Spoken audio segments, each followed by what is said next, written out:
We've got another special guest YouTuber on this episode, All City Live TV. A ton of you dropped his name on our community post when we asked you guys who you wanted to see on this show. So we've got Wolf, we've got Swizz, and we've got All City Live TV. Please follow me on Twitter at All City Live TV. We send out notifications for every single video upload and live stream. We talk about badges, builds, and everything related to NBA 2K. So come join us. Hey, what's up YouTube? You already know it's All City Live TV, and thank you for tuning in. Today we're going to be talking about how tall you should make your sensor. Man, I got to tell you, please leave your feedback on this. If you got a go-to sensor out there and you want to share some information on how tall people should make a sensor this year in 2K20, please share your feedback in the comment section below. I'm sure you could help a ton of people in the comment section and even help me out there in gaining some new information. But I made my center 6'10", the paint beast you guys see right there in the background. I made him 6'10", and I wanted a player that I can rep up good in Park, Rec, and Pro-Am, all game modes. I wanted to make sure that I'm always playing a major role out there. And like I said in yesterday's video when I described this build in particular, I brought him out there with 0 badges, but like I said in yesterday's video, I needed a build that I'm always playing a major role in and that I can rep up quick, and this was the build as 6'10".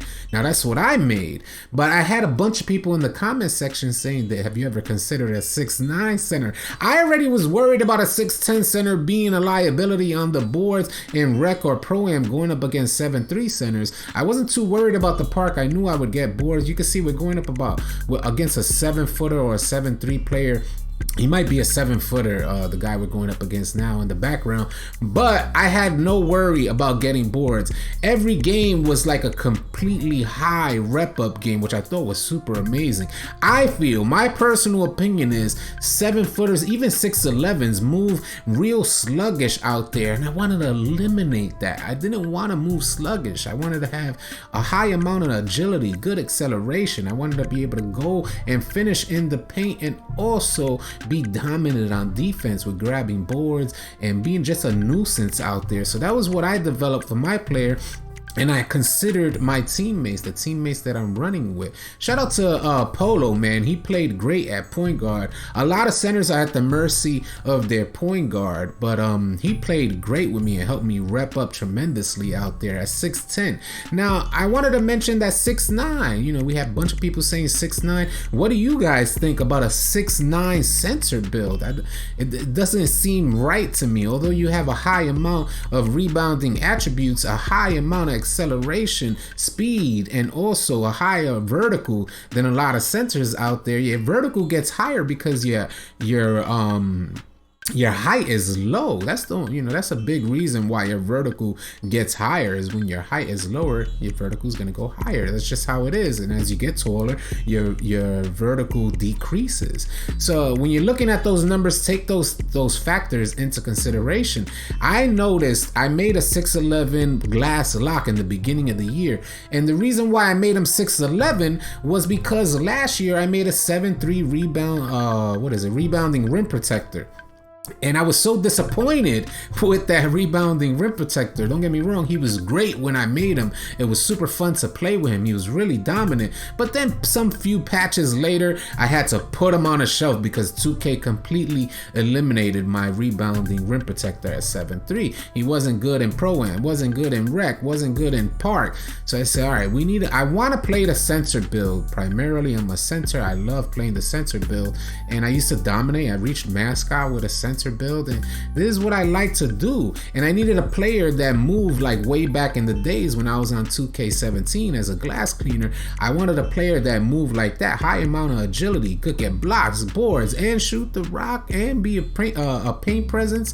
So I said, man, we need a center that can move like that, at least have that agility, and that's why I made him 6'10". These are some of the factors that I consider, my experience playing the game, all of the factors that I consider. So take a look at the gameplay in the background. You can see how I'm moving. I'm able to pick up on guards, pick up in the paint, have a dominant paint presence on defense, grab boards. The rep was outstanding. In one stream, I got 10 badges, y'all. One stream, I got 10 badges. I've never played made with any type of player out there that allows you so much rep. So I loved the build at 6'10", so I thought it was great. If you guys are considering a primary park center build, I thought this was a great option.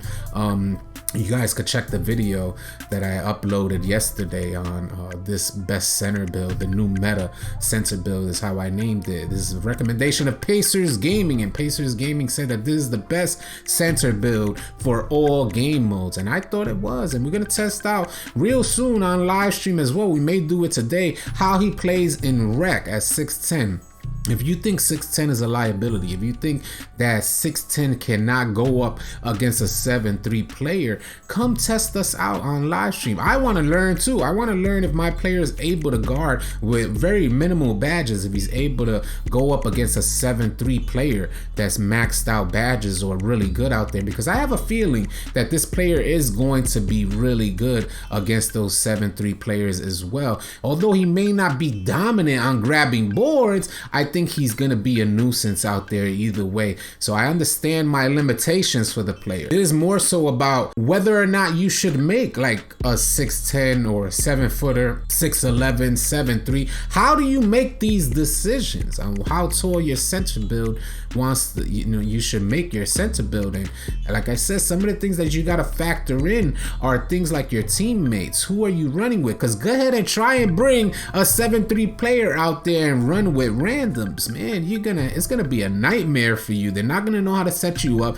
They're gonna run away from your screens. Most randoms run away from your screens. How do you want to play center? If you make a shooting center out there and you have the wrong teammates, they're not gonna dot you when you have opportunities to shoot. So a huge factor is your teammates when trying to decide what type of center build to make. So who are you running with? Try to line that up before making your build, so that way your teammates know what type of player you are and they can work with you. Teammate chemistry is going to be huge when trying to decide how tall your player should be. 7'3", man, I gotta tell you, 7'3" seems disappointing this year. I don't know if I would go with a 7'3" center out there. In Pro-Am, it's going to be very difficult for you to get back in transition, and it's like if it's going to take you a half an hour to get back on defense, then you're going to have very minimal options to rep up. I gotta say that the 7'3" will probably get boards, but there's still gonna be other players out there, because at 7'3", say you got a good offensive team and the center, you playing center, has to come up a little bit, so you're at the foul line. Say you come up to the foul line, you know how long it's gonna take you to get back into the paint. In my opinion, it's gonna take you so long to get back to the paint, and by that time, even a guard could kind of cut your lane off back to the paint to try and grab an O board or even a D board. A guard could cut you off and box you out and stall your movement even more, even as slow as you're going. 7-footers have the same problem. I played at 6'11", maxed out my glass cleaning lockdown, and I also had the same problem out there with moving sluggish, moving slow, not a huge amount of agility. Even though I created the player to have a tremendous amount of defensive presence, it wasn't there. I maxed out all his defensive badges at 6'11", and he moved super sluggish. His reaction time was super slow as well, so he wasn't even like a nuisance in the passing lanes. Even though I had 30 defensive badges, it wasn't there. So it seems like this is the mechanics of 2K. Although I have seen some great players out there at taller heights, and don't get me wrong, I'm not saying that there aren't any great players in every player moves sluggish. Again, you got to factor your teammates in. If you have a good team surrounded by a taller player, or if you have a taller player surrounded by a good team, I think you can make things happen. There goes another block the homie Shmaine. Shmaine was a good test. Going up against Shmaine was a really good test for me. He brought out his slasher, and Shmaine dominates everybody out there. And I went out there with 0 badges at 6'10", and I thought I did fairly good against Shmaine. And we all know that Shmaine dunks on everything, and he had a little bit of trouble out there. So the defensive side of this build at 6'10" is really holding up. As you can see, that was a good contest against Shmaine, because normally that would have probably been a body out there. So we're happy that we went up against Shmaine, and the build held up. His agility is good at 6'10", which I really like. And this is not more so to promote 6'10". I want to just show you what I'm experienced in. I'm experienced in 2K20 with a 6'10" build and a 6'11" 6'11" build. I'm working on an interior force at 7 foot also, but that's going to be primarily for twos. And that's, you know, a huge factor that you guys want to take into consideration is the game mode that you're primarily going to be in. Like, I'm making a build completely for twos, you know, as a post scoring type of build. This, I think it's CJ Holt, if I'm not mistaken. Hopefully I didn't mess that up. But it's his build, the guy who dominated Ticino with the lockdown. He has the post scorer and his teammate is a lockdown, and they completely swept Ticino in a wager series. So, you know, you got to consider those game modes. And if your goal is to rep up, and a lot of people get caught up in the rep race, and I'm like, you know, I want to be caught up in the rep race, but I want to have fun at the same time. You feel me? I don't want it to be a struggle, or, you know, you're so at the mercy of another player where you may not even get a good amount of reps some games. And I'm like, nah, we can't do this. It's going to take forever for us to rep up out there.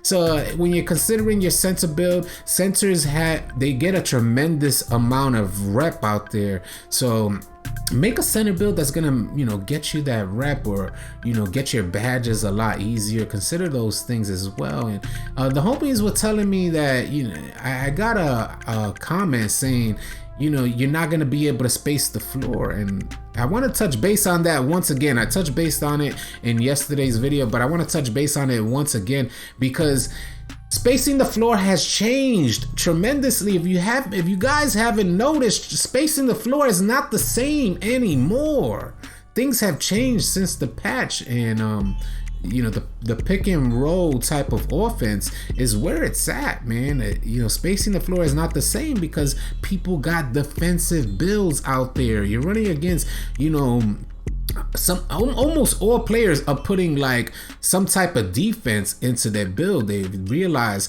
how important defense is out there, and I think you guys need to take that into consideration, because if you're trying to ISO out there looking for spacing the floor, you're trying to ISO out there, and you come up against a team like ours that got great rotational defense and good defensive awareness, defensive IQ, you're gonna have a problem trying to ISO. You're not gonna convert consistently or successfully. It's gonna be an issue for you. So more than likely we'll be winning the game if you try to ISO out there, because we'll put a lockdown on your player, and that chase down badge on Hall of Fame is going to be a problem for you with Rim Protector and Intimidator. Those things are going to be problems. We'll play the perimeter, limit the threes, and going into the paint is going to be a struggle out there. So your 2 points is going to go up against our 3-pointers, and that's going to be a problem for anybody out there. So I just wanted to mention that as well, because a lot of people think of running the old gameplay of spacing the floor, but the game is evolving and ever so changing, and you got to take into consideration that you might want to evolve and change with the game. Otherwise, you're going to be left behind, and your rep is going to be slowly dwindled down to next to nothing, man. So take those things into consideration when trying to decide what type of center build to make, and also how tall you should make them. I hope you guys found this video helpful and informative. I hope you guys enjoyed the gameplay in the background, because this was actual live gameplay from yesterday's live stream, so you guys could see how the paint beast with 0 badges out there moved. He moved really well. I hope you guys found the video helpful and informative, and if you did, please consider subscribing to the channel, as we're gonna have a ton of NBA 2K20 content coming your way. I'll catch you guys on the next video.